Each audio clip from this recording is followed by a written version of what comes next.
ഏട്ടോ ചൈനയിൽ വന്നിട്ട് കാറുകളുടെ വെറൈറ്റി കലശം കാണാണ്ട് പോയ മോശമല്ലേ? എന്തായാലും നോക്കട്ടെ പറഞ്ഞു വന്നതാണ്.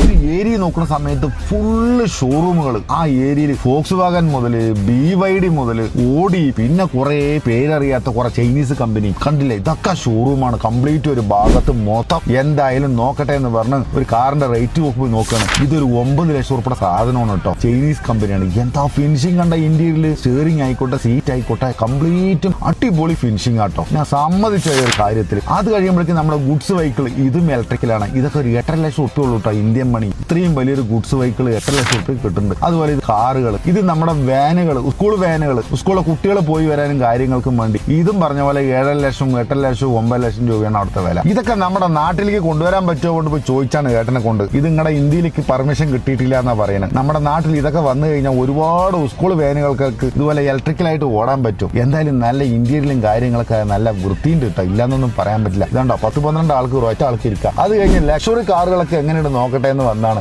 ഇതൊരു ചൈനീസ് ബ്രാൻഡാട്ടോ. ഇതും അത്യാവശ്യം ഇന്ത്യയിലും കാര്യങ്ങളൊക്കെ പേട്ടാൻ തന്നെ പറ അടിപൊളി തന്നെയാണ് കേട്ടോ. ഇതിന്റെയൊക്കെ വില ഏകദേശം 25 ലക്ഷം തൊട്ട് 50 ലക്ഷത്തിന്റെ ഉള്ളിലാണ്. ഇതൊക്കെ നമ്മുടെ നാട്ടിൽ വന്നങ്ങോട്ട് പടയ്ക്കും. എന്തായാലും പടുത്തൊക്കെ വരും. ഇതൊക്കെ കണ്ടില്ലേ? നല്ല ബോഡി ഫിനിഷിംഗ്, നല്ല ക്വാളിറ്റി കിട്ടും. നമ്മൾ സാധാരണ എല്ലാവരും പറയുന്നത് ചൈനക്കാരുടെ സാധനം വളരെ ക്വാളിറ്റി ഇല്ല. അങ്ങനെയല്ല. നമ്മുടെ നാട്ടിലേക്ക് വരുന്ന സാധനം അങ്ങനെയുള്ളൂ. അവരുടെ ഉള്ളിലെ കാറുകൾ കണ്ടോ? ഇന്ത്യയിലൊക്കെ അടിപൊളി പെയിന്റിംഗ് ആയിക്കോട്ടെ, ബോഡിയൊക്കെ നല്ല വെയിറ്റ് ലൈറ്റ് കാര്യങ്ങൾ. ഇതൊക്കെ 650-800 കിലോമീറ്റർ റേഞ്ച് തരുന്ന സാധനം കേട്ടോ. ഇലക്ട്രിക്കലാണ്. ശരിക്കും പറഞ്ഞപ്പോ ചൈനയിൽ ഇലക്ട്രിക് വിപ്ലവം തന്നെയാണ്. ഫുള്ള് ഇലക്ട്രിക്കൽ കാറുകൾ കാര്യങ്ങളാണ്. എന്തായാലും നിങ്ങൾ ഇതൊക്കെ ഒന്ന് കണ്ടു നോക്കി എങ്ങനെയുണ്ട് നോക്കി.